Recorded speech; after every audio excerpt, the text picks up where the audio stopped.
This video is brought to you by Keeps.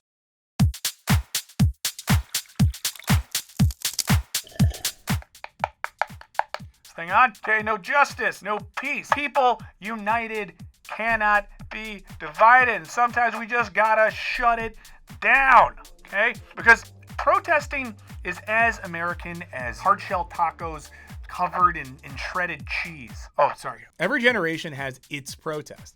The Boston Tea Party, the 19th century labor movement, civil rights, anti-war protest, anti-consumerism protest, Occupy Wall Street, Swifties against Ticketmaster.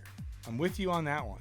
But in recent months, a new wave of activism has proven especially divisive. A series of protests calling attention to the ongoing genocide in Gaza has shut down roads, bridges, and highways. And even those sympathetic to their cause have argued that these tactics simply go too far. And that's incited debate about both whether the politics of protest are legitimate and whether their practical effects are justified. Because surely protests aren't meant to be this disruptive, right? Well, they certainly did cause a disruption today, although some drivers who were out there today might disagree strongly with their method. Not really, because our protest history is way more complicated than that. Many movements we look back on as examples of the majesty of American democracy were divisive in their time, even ones initiated by figures we now celebrate with national holidays. So why is it that we call these acts of protest moral and good, but debate whether acts like these are fundamentally wrong? Do protests lose their moral high ground when they disrupt our lives or cause destruction? Or are we missing the point about what protests are supposed to do? Let's find out in this video on protests. What are they good for? But before we get into it, guys, I have a confession to make. And this is gonna come as a real shock to some of you, but I'm bald. And while there's no going back for me, I know that not every guy out there dreams of rocking the raw dome. But since 2 out of 3 men will experience male pattern baldness of some kind by the time they're 35, if you're in the same boat I was in my early 20s, you might feel like there's no other choice. But that's where you would be wrong, my friends, since Keeps is here to help. Keeps is an online subscription service that makes it easy and more affordable for men to treat their male pattern baldness from the comfort of their home. Keeps treatment plans are personalized to address your unique needs and recommended by a licensed medical provider. With Keeps, you can get clinically proven treatments to address hair loss and boost hair regrowth delivered right to your door. And as you can see right here, it comes in discreet, unlabeled packaging. So your treatment is between you and your hair. And you never have to worry about running out, as your subscription gives you the choice to have your box shipped every 3, 6, or 12 months. Keeps actually works. And don't just take it from me, take a look at the over 4,500 5-star reviews.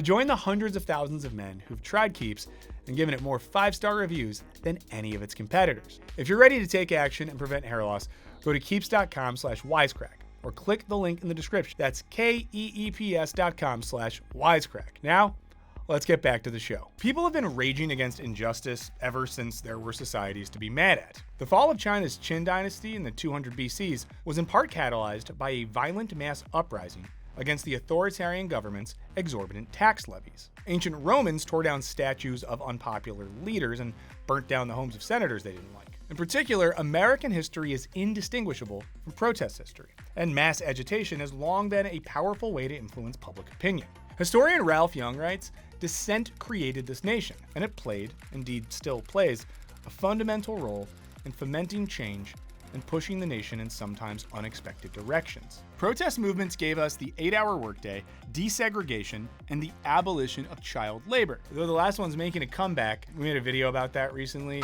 If you want to feel bad when this one's over, go watch that one. Protest is a valuable way to attract public attention, especially to causes that might not otherwise garner it. For example, back in 1932, 20,000 veterans and their families protested in DC after the failure of a Senate bill that would have allowed them to receive their bonuses early because of the Great Depression. The Army destroyed the protesters' makeshift camps and chased them out with tear gas and bayonets. And a rightfully pissed off public directed their outrage at President Herbert Hoover. Many of the most historically provocative protests have a common enemy: commerce. Like the harborside looting that took place in 1773 when colonists in problematic Halloween costumes protested the new tea tax by dumping $1 million worth of English breakfast off of British ships. Once national corporations became a beloved American institution, protesting commercial interest came with higher stakes. In 1877, 500,000 railroad workers and their allies walked off the job to protest life-threatening working conditions and diminishing wages. Facing off with violent police officers and private militias hired by railroad tycoons, the workers rioted, burning thousands of freight cars and bringing interstate commerce to a grinding halt. Historian Matthew Stanley argues that the events forced the labor question into the nation's popular consciousness and actually garnered mass sympathy from the public for the besieged workers. Similarly, the Birmingham Civil Rights Campaign of 1963 saw protesters employ lunch counter sit-ins, boycotts, and marches across the city. Tactics intended to cripple downtown businesses, stymie the flow of commercial life, and overflow jails. In the 1980s, ACT UP protesters infiltrated the stock exchange. They chained themselves to the VIP balcony, threw fake $100 bills onto the trading floor, and disrupted the ringing of the opening bell for the first time ever. In 1999, 40,000 activists protesting the World Trade Organization's conference in Seattle froze the city's business sector, putting a halt to many WTO events and destroying millions of dollars worth of property. Join me right now in taking a moment of silence for property. Police violently clashed against protesters, who were not permitted to wear gas masks to protect themselves from riot control chemicals. But when it comes to disrupting business in modern America, one of the most tried and true tactics is shutting down streets. In the 50s and 60s, women across America protested traffic and deaths caused by cars by blocking roads, sometimes with their baby carriages. And several times over 1973 and 74, fed-up truckers protested rising oil prices by parking their vehicles in the middle of streets and highways. And as we noted, in more recent times, Black Lives Matter and pro-ceasefire protesters have employed highway blockades to draw attention to their cause. Given their power to cause disruption and damage, it's not shocking that protests become sites of controversy. Suffragettes fighting for women's right to vote were mocked as hysterical when they dropped pamphlets or marched silently in peaceful parades. 1/3 of respondents to a 1968 University of Michigan poll gave Vietnam War protesters a 0 on a 100-point likability scale, while only 16% ranked them 50 or higher. And in the early 90s, less than a quarter of Americans thought gay rights activism actually helped the cause. But the most stark example of how historical perspective shifts is MLK Jr., who is today celebrated with a federal holiday and praised across the political spectrum, but who was reviled in his lifetime. After his I Have a Dream speech, 3/4 of Americans said that mass events like the March on Washington hurt the civil rights cause. And as MLK expanded his activism to criticize both the Vietnam War and the poverty and wealth disparity he saw as inherent to America's economic system, public opinion further soured. We should cease the bombings, and the new position of a unilateral ceasefire on the part of the United States, which would be an initiative which we could afford to take. At the time of his assassination in 1968, 75% of Americans disapproved of him. But today, he's a universally beloved international hero. As Andrea Gillespie explains, after he was gone, the memory of King faded into an unthreatening idealism. King became safe and ethereal, registering as a noble moralist. Part of King's continued popularity is his commitment to nonviolent protest. We point to him as proof that protests are both acceptable and effective when they're peaceful, polite, non-disruptive. But this ignores the reality. Even the tamest of protests have been met with forceful and often violent pushback. Peaceful 19th century abolitionists were attacked in their homes or had their printing presses destroyed. Early 20th century parading suffragettes were beaten by an angry mob and arrested and tortured by police. Peaceful freedom riders in 1961 were met by mobs throwing stones and firebombs. And in 2017, a woman was killed when someone drove a car into a crowd of anti-racism protesters in Charlottesville, Virginia. These peaceful, unintrusive actions were met with the same rage and even state or mob violence as any riot. And the evidence shows that they were no more effective in the long run at winning over the masses, according to historian Richard Pierce, who studied multiple civil rights movements in America. He concluded that if you're looking for a protest movement that's probably gonna please all of your opponents, you probably shouldn't even be drawing that sign in the first place. And the truth is, We know this. When reflecting on the activism that followed the killing of Michael Brown, writer Vicky Osterweil argues that the flame was lit, literally and figuratively, by the burning of a Quick Trip in Ferguson. And while property damage seems to be the thing that makes the news, protests and rebellions also run the risk of doing collateral damage to human lives. Take John Brown, the abolitionist who killed slave owners, liberated enslaved folks, and led a raid on Harper's Ferry to steal federal weapons to arm more rebellions. Faced with the staggering horrors of slavery, killing a few people who called human beings their property, in retrospect, feels like small potatoes. But killing someone today in the name of protest would almost certainly be unstomachable to most.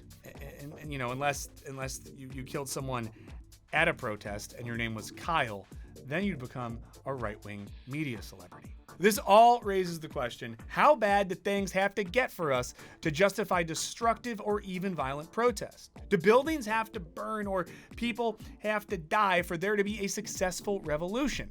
And what the heck do I do with all these signs when I'm done? To understand what makes a good protest, it's worth asking, what is a protest supposed to do? Scholar Diva Woodley argues that the whole purpose of protest is to interrupt your daily life, to interrupt the previously scheduled programming so you pay attention to something new. It's not necessarily the same thing as condoning setting buildings on fire, but it's certainly not the case that plain civility is something that would ever work. This is echoed by French philosopher Jacques Rancière. Commenting on recent French protests, he writes that revolts do not have reasons. They do, however, have a logic. And this consists precisely in breaking the frameworks in which the reasons for order and disorder and the people in a position to judge these are normally perceived. Meaning that protests shatter our normal perceptions, putting things in a new light. These actions expose contradictions and inconsistencies in systems of power, reveal the limits of equality, and ask who counts as worthy of that equality. And this tracks historically. Scholar and activist Matt Clement argues that protests occur in the absence of direct democracy, where most of us don't have voting power over most public policy. And systems of inequality mean that the powerful elite have every incentive to protect the status quo. By confronting unjust systems, protests have influenced some of history's most cataclysmic changes. The French Revolution saw the disenfranchised, impoverished majority rise up against the royal and religious establishment. Society transformed overnight. The long-standing feudal system collapsed, kings stopped being so much of a real thing, and a new French nationalism centered around equality swept the culture. A new calendar was even created to remove religious and royalist influences. This transformation, effectively triggered by mob violence, rippled across Europe and is considered the dawn of modernity. That said, even successful protests can instigate repressive backlash. See the Reign of Terror that followed the French Revolution, when thousands of revolutionaries were executed by the state or massacred by mobs in the streets. This violent repression was no anomaly. The 2011 Arab Spring protest in Egypt's Tahrir Square saw tens of thousands gather to demand change, successfully ousting an unpopular, authoritarian leader. Viewed as a victory at the time, the intervening years have seen Egypt descend once more into military dictatorship, and new leaders have instituted powerful repression against protest to ensure no repeats. This demonstrates the power of protest to frighten people, especially those in power. This can incite reactions oppositional to change. For example, Princeton political scientist Omar Wasso found that the riots after MLK's assassination drove voters to support Richard Nixon's law and order platform. Similarly, since 2017, anti-protest backlash has led to 42 bills in 21 states limiting protesters' rights, often for the purpose of protecting private property. Still, this isn't always the case. For example, the Stonewall riots positively propelled the gay rights movement into the popular consciousness. That was fighting for gay rights, and people were killed.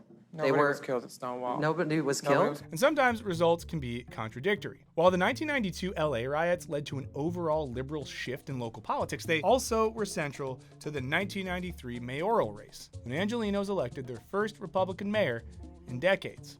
I'm not really old enough to remember all that. If you were voting in LA in 1993, leave a comment and let us know what the vibes were like.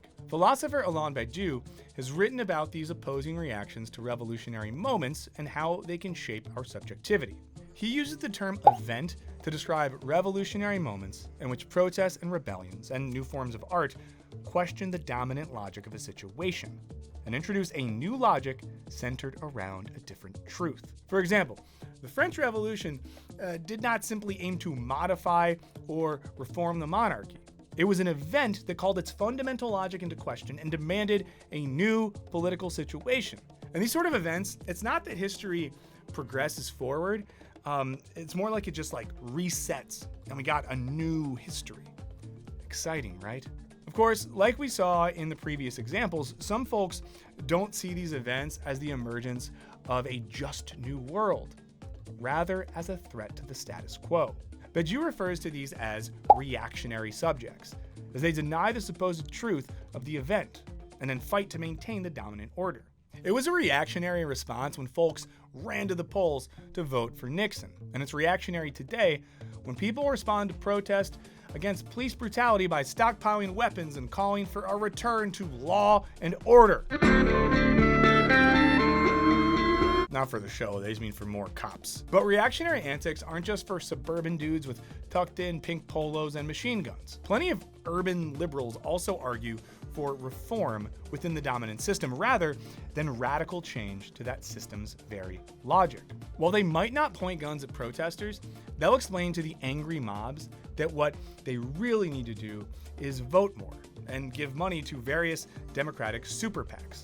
Don't boo, vote. These are often the same folks who argue that protests are ineffective because they don't propose a plan to solve the problems they're protesting. Hey, and this relates to what we talked about earlier today on our stream, Wisecrack Live. We were talking about some tweets that Hank Green wrote about housing and politics. We were politely disagreeing with him. If you wanted to watch that, you still can. There's a link in the description.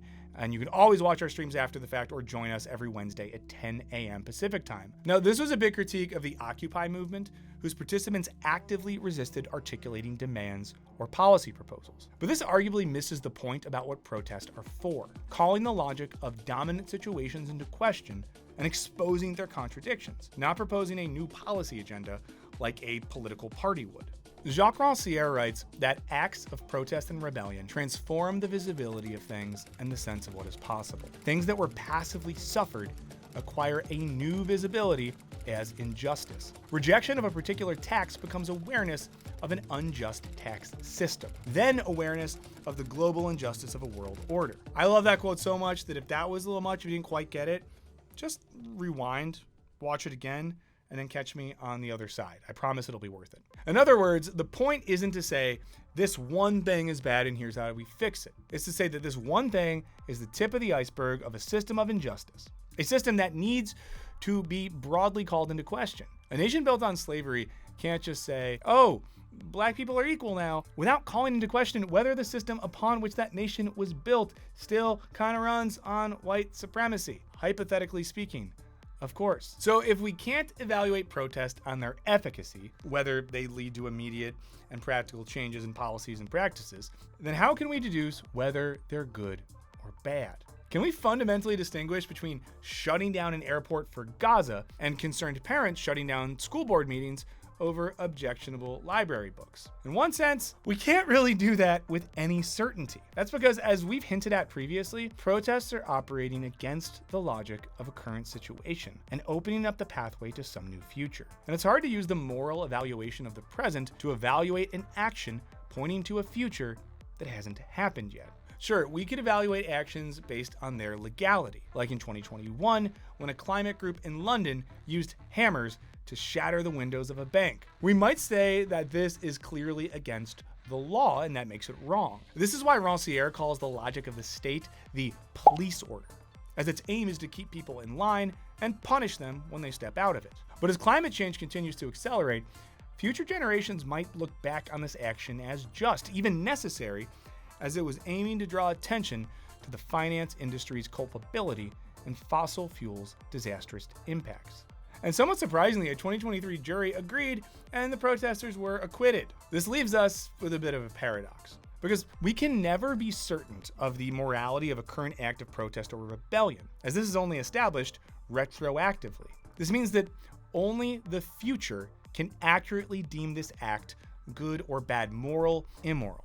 And to return to Badiou, this is why he talks about the faithfulness of the subject that acts in fidelity to the truth of the event. This is the person who sticks to their convictions even when they're unpopular and despite any repercussions they might face. As we already showed, plenty of movements we now consider to be moral were disavowed in their time. I mean, the FBI tried to kill MLK and now they wish him happy birthday every year. Hell, Jane Fonda was an absolute pariah for opposing the Vietnam War, and now she's the star of modern classics like E.D. for Brady. I'm kidding, she's a great actor, and for real though, Jane Fonda is the best, and if you're watching this, Jane, please come on the stream, I'd love to chat with you. In an essay on a recent Black Lives Matter protest in the work of Rancière, Tina Chanter writes that in Rancière's idiom, activists thus can be said to have the right enacted in their demand to be treated equally that they do not have, according to police logic. Activists thereby make a political intervention. In demanding to be heard, they create a platform. They stage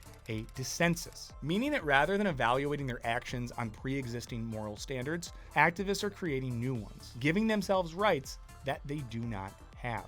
Chanter goes on to write that they insist on being counted as political subjects, as democratic subjects, as fully equal human beings capable of logos.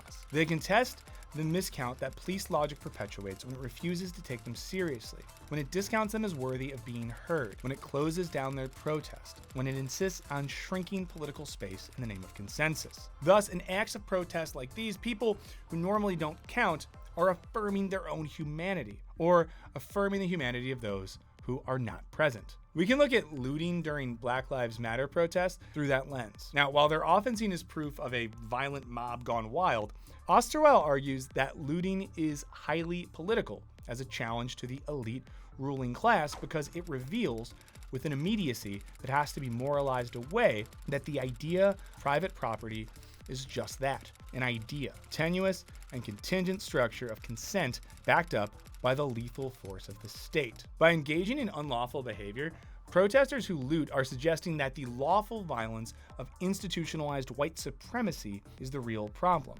But without the benefit of hindsight, how can we have some sense in the moment that we're doing the right thing? Whether that's shutting down a freeway, kneeling outside a government building, or boycotting MyPillow. I ran out of money. I have no money personally. Nothing left. Nothing left. Well, for both Rancière and Badiou, something called the principle of equality can give us some sense. In most basic terms, equality is absolute, right? 1 equals 1. And any action that violates this principle is missing the point. A protester action arguing that some folks are less than others, or that certain identities are more important than others, i.e. Nazi or white supremacist marches, clearly violates that principle. In contrast, recent Black Lives Matter protests, according to Chanter, can exemplify a principle of equality. She writes, quoting Rancière, by contesting the meaning of the equality that everyone is said to have, but which police violence indicates Black lives do not appear to command, Black Lives Matter activists put to the test the claim that everyone is equal. They open up the space of a test or verification. So while you would need a time machine to be certain of the ethics of the protest that you're headed to, thinking in terms of the principle of equality can at least keep you from accidentally doing a fascism. And remember that next time you go out to protest and you think it's like fun to take pictures and post them, don't post pictures of people's faces. It makes you an absolute snitch. Okay, so just act like you've been there before. But let me know what you guys think. I would love to hear your thoughts on the question of, can we know if protests are good? Is it okay that they're disruptive, sometimes even violent? I'm excited to read your comments. Put them right there. Also, thank you so much for hanging out with us, spending your time watching these videos. It means a lot, and we really appreciate it when you leave comments and you like and subscribe and share our videos with your friends. It also means a lot to us when you sign up for our Patreon. There's a link in the description, so check that out if you want to support us directly, get some extra content, and help us be less dependent on the corporations that you hate so much. And in the meantime, Remember that sometimes we all gotta take it to the streets. I'll see you later.